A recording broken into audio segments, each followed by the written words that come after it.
Les Marocains célèbrent les 68 ans de la proclamation de l'indépendance de leur pays.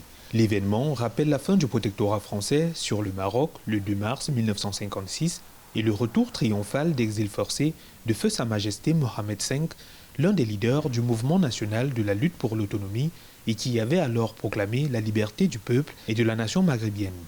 C'est un moment qui nous montre à quel point les pères fondateurs de cette nation ont fait beaucoup de sacrifices pour que le Maroc d'aujourd'hui soit le Maroc qui a de l'ambition, un Maroc qui se réforme, un Maroc qui se développe, même dans les contextes les plus difficiles que connaît l'ordre mondial.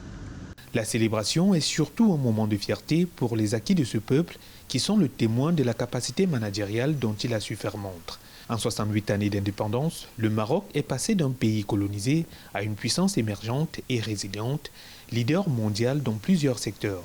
Avec 20% de la production mondiale de phosphate, le pays est le premier producteur africain et deuxième mondial de phosphate.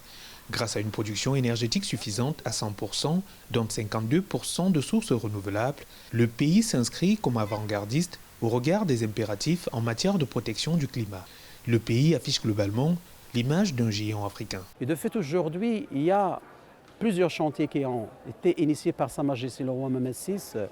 Le chantier, par exemple, de développement humain, c'est une action sempiternelle qui a donné ses fruits. Le Maroc aujourd'hui, au niveau des infrastructures, c'est un pays exemple. Dans la lutte contre le terrorisme et la sécurité, nous faisons un travail qui est extraordinaire. Il y avait des réformes.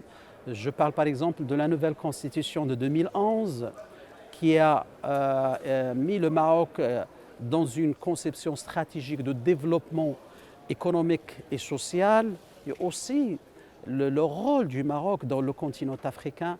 Le 18 novembre, bien plus que la commémoration des triomphes de la nation marocaine sur le colonialisme, est un moment de rappel de l'impératif de l'indivisibilité de ses frontières jadis établies et des valeurs intrinsèques qui ont façonné l'identité du royaume.